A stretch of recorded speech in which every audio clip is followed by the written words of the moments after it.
আসসালামু আলাইকুম। এই পর্বে আমরা এসএসএল টিএলএস ম্যানেজমেন্ট নিয়ে আলোচনা করব, প্লাস হচ্ছে অটো এসএসএল নিয়ে আলোচনা করব। মডিউল 5 এ আমরা চলে আসছি সিকিউরিটি টুলস। কন্ট্রোল প্যানেলে যাব। কন্ট্রোল প্যানেলে যাওয়ার পর ইমেল, এটা মিনিমাইজ করে রাখতেছি। ফাইলস, ডাটাবেস, ডোমেইনস, ম্যাট্রিক্স, এই যে সিকিউরিটি, এখানে অপশন রয়েছে। তো দুটি অপশন নিয়ে মূলত আমরা আজ আলোচনা করব। একটা হচ্ছে এসএসএল অথবা টিএলএস, আর হচ্ছে এসএসএল অথবা টিএলএস স্ট্যাটাস। তো এখন প্রথমেই আমরা জানবো যে এসএসএল কি বা এসএসএল কেন প্রয়োজন। এসএসএল এর ফুল মিনিংটা হচ্ছে সিকিউর সকেট লেয়ার। ওকে, আর কি কারণে প্রয়োজন হয়?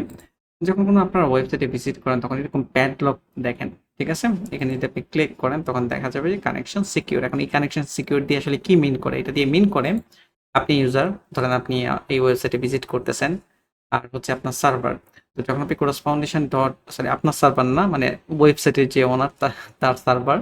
তো সার্ভার থেকে আপনার কাছে যে ডাটাগুলো আসবে, এটা এনক্রিপ্ট হয়ে সিকিউরড ওয়েতে আসবে, যদি এসএসএল সার্টিফিকেট প্রপারলি ইনস্টল করা থাকে সার্ভারে।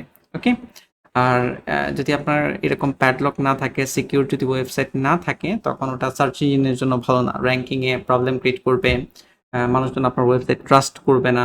ওকে, এই ধরনের ইস্যু রয়েছে। বিভিন্ন অ্যাটাক থেকে বাঁচার জন্য মূলত এই এসএসএল সার্টিফিকেট ইউজ করার প্রয়োজন হয়। আমরা দেখি যে কিভাবে এটা কনফিগার করতে হয়। তো নর্মালি আপনারা যদি আমাদের ওয়েবসাইট থেকে, সার্ভিস থেকে, ডোমেইন এন্ড ওয়েব হোস্টিং এখানে আসেন, এখানে একটা ফিচার দেখতে পাবেন যে ফ্রি এসএসএল সার্টিফিকেট। তো আমাদের এখানে সবগুলো প্যাকেজেই এসএসএল সার্টিফিকেট সম্পূর্ণ ফ্রিতে দেওয়া হয়। তো এটার জন্য কোনো ধরনের কনফিগারেশন আপনার করতে হবে না, এটা অটোমেটিকলি হয়। যেমন ডোমেনের সাথে যখন আমরা ওয়েব হোস্টিংটা কানেক্ট করে দেই, ডোমেনের সাথে ওয়েব হোস্টিং কানেক্ট হওয়ার সাথে সাথেই এসএসএল সার্টিফিকেট জেনারেট হয়ে যায়। তো কানেক্ট হতে যদি 24 ঘন্টা সময় লাগে, দেখবেন যে 24 ঘন্টা পরে আপনার এসএসএল সার্টিফিকেট কানেক্ট হয়ে যাচ্ছে। তো ইনস্ট্যান্ট যদি ডোমেন, আপনি সে কন্ট্রোল প্যানেলে লগ ইন করলেন, কিন্তু ডোমেনটা খেয়াল করবেন, লিঙ্কটা এখানে আপনার ডোমেন লিঙ্ক নাকি টেম্পোরারি কোনো লিঙ্ক। যদি টেম্পোরারি কোনো লিঙ্ক থাকে তাহলে বুঝবেন যে এখনো ডোমেন ওয়েব হোস্টিং এর সাথে কানেক্ট হয় নাই। আর যদি ডোমেনের লিঙ্ক দেখতে পান তাহলে তো বুঝবেনই কানেক্ট হয়ে গেছে, তখন অটোমেটিকলি এসএসএল সার্টিফিকেট জেনারেট হয়ে যায় বা ইনস্টল হয়ে যায়। বাট ইন কেস কোনো কারণে সে 24 ঘন্টা বা 48 ঘন্টা আপনি ওয়েট করেছেন, কিন্তু তারপরেও আপনি এখানে প্যাডলক দেখতে পাচ্ছেন না, সিকিউর কানেকশন আপনি দেখতে পাচ্ছেন না, সেক্ষেত্রে আপনি ম্যানুয়ালি ট্রাই করতে পারেন, বা কোথাও কোনো সমস্যা আছে কিনা ওটা একটু চেক করতে পারেন। তো সিকিউরিটিতে আসবেন, সিকিউরিটি আসার পর এই যে এসএসএল টিএলএস, এই জায়গায় আসবেন, এটা আমি ওপেন করতেছি। এটা ওপেন করার পর দেন হচ্ছে এখানে যেভাবে আছে সব সেম থাকবে, কোনো কিছু চেঞ্জ করার দরকার নাই। একদম নিচের দিকে যে অপশন রয়েছে ম্যানেজ এসএসএল সাইটস, ক্লিক করবেন এখানে। এখানে ক্লিক করার পর দেন হচ্ছে এই জায়গায় দেখতে পাচ্ছেন সার্টিফিকেট, এখানে সব প্যাডলক দেওয়াই রয়েছে, মানে অলরেডি সিকিউরড। ওকে, ম্যানুয়ালি আমরা কোনো কিছু ইনস্টল করার প্রয়োজন হয় নাই, সাবডোমেনে পর্যন্ত হয়ে গেছে অটোমেটিক্যালি। ওকে, এবং সার্টিফিকেট এক্সপায়ারেশন একটা ডেট দেওয়া রয়েছে। তো এই এক্সপায়ারেশন ডেট নিয়ে আপনাদের চিন্তা করার দরকার নেই, কারণ হচ্ছে এই ওয়েব হোস্টিং এর যে এসএসএল সার্টিফিকেট সেটা অটোমেটিক্যালি রিনিউ হয়। তো আপনি মাঝে মাঝে হয়তোবা ইমেল পেতে পারেন যে আপনার সার্টিফিকেট এতদিনের মাঝে এক্সপায়ার্ড হয়ে যাবে। তো এটা নিয়ে চিন্তা করার কোনো কিছু নেই, এটা জাস্ট ইগনোর করবেন, কারণ হচ্ছে এটা অটোমেটিকলি জেনারেট হয়, আপনাকে কিছুই আসলে করা লাগবে না। ওকে, এখন যদি ইন কেস কোনো কারণে এরকম যদি হয় যে কোরাস ফাউন্ডেশন ডট সাইট, এখানে আপনি প্যাডলক দেখতে পাচ্ছেন, সি প্যানেল, সিপি ক্যালেন্ডার, ওগুলোতে প্যাডলক নেই, বা ওগুলোতে আছে কোরাস ফাউন্ডেশন ডট সাইট, এটাতে প্যাডলক নেই, ক্রস সাইন দেওয়া রয়েছে বা রেড সাইন দেওয়া রয়েছে। তো সেক্ষেত্রে আপনি ম্যানুয়ালি ট্রাই করবেন ইনস্টল করার জন্য। এখন সেটা কিভাবে করবেন? ডোমেন, সিলেক্টেড ডোমেন, এখান থেকে আপনি আপনার ডোমেন চুজ করবেন, যদি সাবডোমেন হয় সাবডোমেন চুজ করবেন, আর যদি মেইন ডোমেন হয় তাহলে মেইন ডোমেন চুজ করবেন। আমি এখানে ক্লিক করলাম, ক্লিক করার পর এই বাটনটাতে ক্লিক করবেন, অটোফিল বাই ডোমেইন।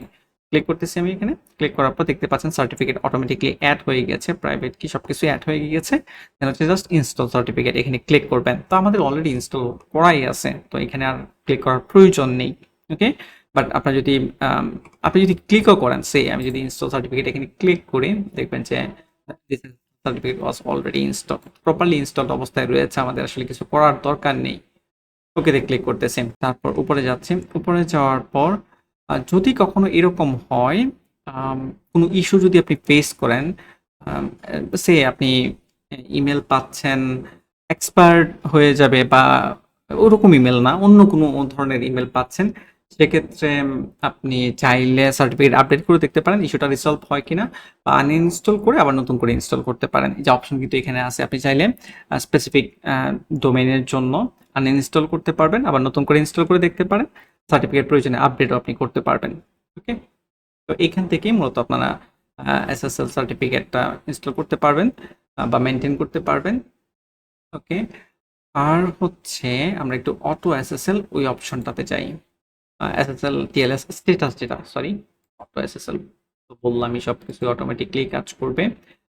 তো এই জায়গায় যদি আপনি আসেন, এইখানে এই যে অটো এসএসএল আপনি রান করতে পারবেন যদি ইস্যু ফেস করা নাকি। ফর এক্সাম্পল আমি আপনাদেরকে একটু করে দেখাই। ক্রস ফাউন্ডেশন ডট সাইট, এখানে যদি আমি ক্লিক করি, আপনি চাইলে এক্সক্লুড করতে পারবেন। হ্যাঁ, সে আমি সাবডোমেনের জন্য এসএসএল চাচ্ছি না, এক্সক্লুড করতে যাচ্ছি, তো এখানে যদি আমি ক্লিক করি exclude one domain from auto SSL, তাহলে এক্সক্লুড হয়ে যাবে। ঠিক আছে, আমি যদি রিলোড দিই, এখানে সাকসেস অলরেডি হয়ে গিয়েছে। অটোমেটিকলি কিন্তু ওটার কি বলে অটো এসএসএল কাজ করবে না, যে যে এক্সপায়ার যে ডেট, ওই ডেটের পরে আর অটোমেটিকলি কাজ করবে না। ওকে, বাট আমি এটা করতে চাচ্ছি না। Include one domain from auto SSL, exclusion remove হয়ে গেছে, অলরেডি সাকসেস হয়ে গিয়েছে। আর ইনকেস কোনো কারণে যদি এরকম হয়, আরেকটা ব্যাপার বলে দিই, ওই যে অটোমেটিকলি যদি রান না হয়, ও একটু আগে যে অপশনটা দেখাইলাম ওখান থেকেও যদি কাজ না করে, সেক্ষেত্রে আপনি এখান থেকেও রান করতে পারবেন অটো এসএসএল। যেমন আমি সবগুলো সিলেক্ট করে রান অটো এসএসএল ক্লিক করি, তাহলে দেখবেন যে এটা কনফিগার হওয়ার জন্য যে প্রসেসগুলো দরকার ওগুলো প্রগ্রেস হচ্ছে। একটু পরে আমাদেরকে নোটিশ দেখাবে, তো ওয়েট করি। ওকে, অলরেডি সাকসেস হয়ে গিয়েছে। আর হচ্ছে page will refresh in 5 second, এই যে 5 সেকেন্ডের মধ্যে রিফ্রেশ হচ্ছে। একটু টাইম লেগেছে, আমি একটু ওয়েট করেছি। একটু ওয়েট করার পর দেন এই সাকসেস নোটিশটা আসছে। ওকে, এবং হচ্ছে বাকি তো সব ঠিকঠাকই রয়েছে, এবং এখানে লেখাই রয়েছে the certificate will renew via auto SSL, automatically renew হবে। আপনি চাইলে এক্সক্লুড করতে পারবেন, এক্সক্লুড করলে আর অটো রিনিউ হবে না। আশা করি বুঝতে পেরেছেন। তবে সবকিছু যদি ঠিকঠাক থাকে তাহলে আর বারবার আসলে এরকম অটো এসএসএল রান করার দরকার নাই।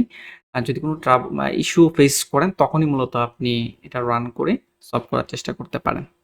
এই তো, আশা করি বুঝতে পেরেছেন কিভাবে এসএসএল ইস্যুগুলো ফিক্স করবেন বা কিভাবে কনফিগার করবেন। আজকের লেসন এই পর্যন্তই। Thank you.